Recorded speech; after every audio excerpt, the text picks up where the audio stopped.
You should take given question as y always for range problems. ఈ model 99.8% అంటే ఇంత guarantee అన్నమాట. 9 కూడా చెప్పచ్చు, ఎక్కువ ఇదే అడుగుతుంది. చాలా తక్కువ సందర్భాల్లో ఈ మోడల్ మిస్ అవుతుంది. మాక్సిమం మీరు ప్రీవియస్ పేపర్ చూస్తే 10 పేపర్లు చూసారు అనుకోండి, 9 పేపర్లు ఇదే మోడల్ ఉంటుంది. ఒక్క పేపర్లో వేరే క్వశ్చన్ అడగచ్చు. అది కూడా చేద్దాం, ఆ క్వశ్చన్ కూడా. కాకపోతే ఈ మోడల్ ఎక్కువ ఫోకస్ చేయండి. ఒక 5 క్వశ్చన్స్ ఉంటాయి, అన్ని సేమ్ మోడల్ ఇదే. ఇక్కడ ఈక్వేషన్ మారుతుంది అంతే. ఇక్కడ అడిగేది రేంజ్ అండ్ డైరెక్ట్ అడిగిండు, కొద్దిగా ఇండైరెక్ట్ కూడా అడుగుతాడు వేరే క్వశ్చన్స్. అవి కూడా ఎలా అడుగుతాడు అనేది మనం చూద్దాం. ఏదైనా range problem concept 4 marks. Let y is equal given expression, తర్వాత క్రాస్ మల్టిప్లై చేసుకున్నాం. 2x² y plus 3xy plus 6y is equal to x plus 2. ఇప్పుడు వన్ సైడ్ తీసుకోండి, మొత్తం ఈక్వేషన్ ఫామ్ చేయండి. 2yx², 3xy, write this x to left side, 6y minus 2, 0. 2yx², 3y minus 1x plus 6y minus 2, 0.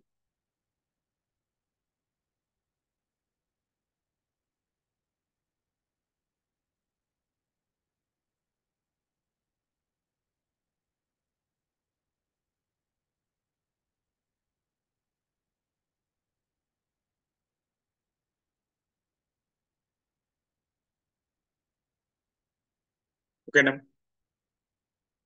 So ఇది quadratic form వచ్చేస్తుంది, ax² plus bx plus cg. So for all x belongs to r అన్నాడు కాబట్టి x real. ఇక్కడ for real number b² minus 4ac greater than or equal to 0. Greater than 0 అయినా real అమ్మ, is equal 0 అయినా కూడా real.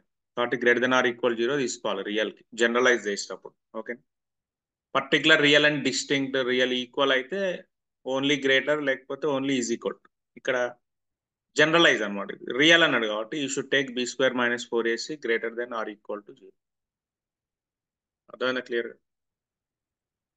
చలో b²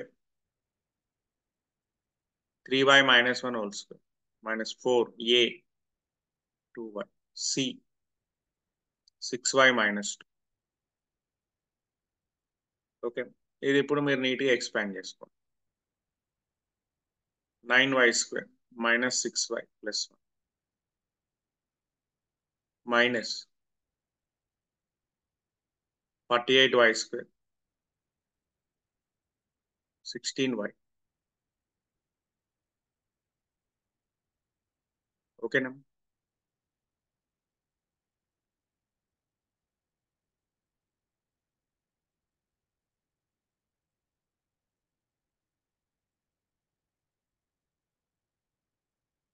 clear అవుతుంది. Now 9y² minus 48y² minus 39. Very easy method. Minus 39y² plus 10y.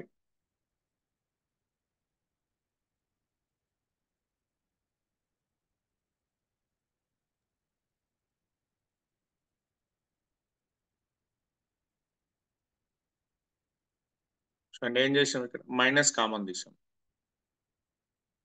ఎందుకంటే y² square term always plus ఉండాలి, square coefficient always plus. Minus ఉంది కాబట్టి మైనస్ కామన్. ఇక్కడ బోత్ సైడ్ మైనస్ తో మల్టిప్లై చేయండి. ఇప్పుడు multiply both side with minus.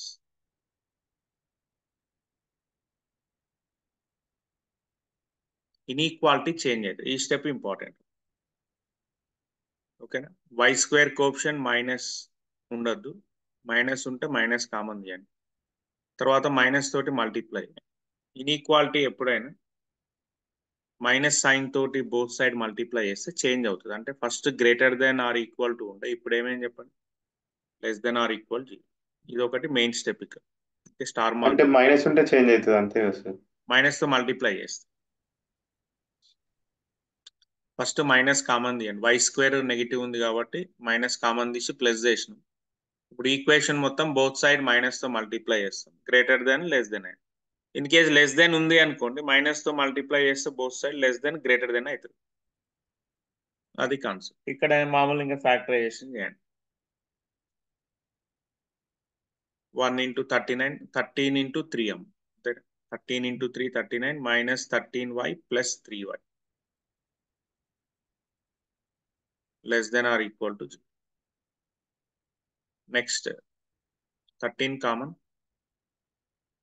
3y square, 13y common, okay. 3y minus 1.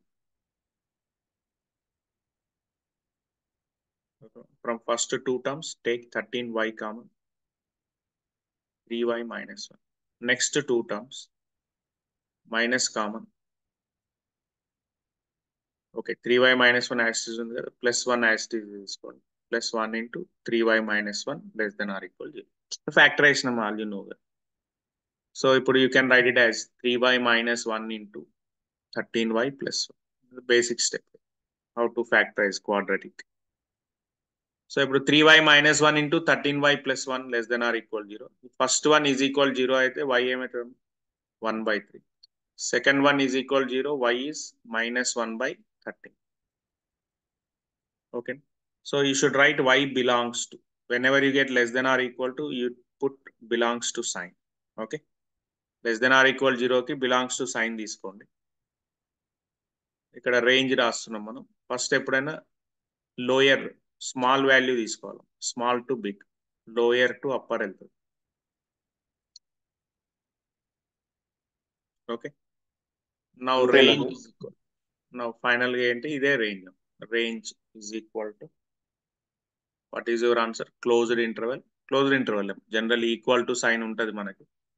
ఇన్ఈక్వాలిటీలో equal sign ఉంటే close interval, strictly inequality ఉంటే open interval. జనరల్గా ఇక్కడ ఇన్ఈక్వాలిటీ సైన్ మనకి ఎగ్జిస్ట్ అవుతుంది. కండిషనే మనం ఇన్ఈక్వాలిటీతో స్టార్ట్ చేస్తాం కాబట్టి ఇన్ఈక్వాలిటీలో ఈక్వల్ సైన్ ఆటోమేటిక్గా ఉంటుంది. ఓకే. సో ఈక్వల్ ఉంటుంది కాబట్టి క్లోజ్డ్ ఇంటర్వెల్ తోటి ఆన్సర్ ఎండ్ చేయండి. ఓకే. ఇది ఫస్ట్ ఒక మెథడ్, రేంజ్ క్యాల్కులేట్ చేయడం. Like this you have to move. Next ఇంకో క్వశ్చన్ ఇస్తాను, అది మీరు చేయండి. సేమ్ మోడల్, ఒకటే మోడల్, ఇంకా వేరే స్టెప్స్ కూడా సార్ ఒకసారి మళ్ళీ ఎక్స్ప్లెయిన్ చేయరా సార్? అర్థం కాలే. మీకు ఎక్కడ ఏ స్టెప్ అర్థం కాలే చెప్పండి, అక్కడ నుంచి ఎక్స్ప్లెయిన్ చేసుకుంటూ. Problem sir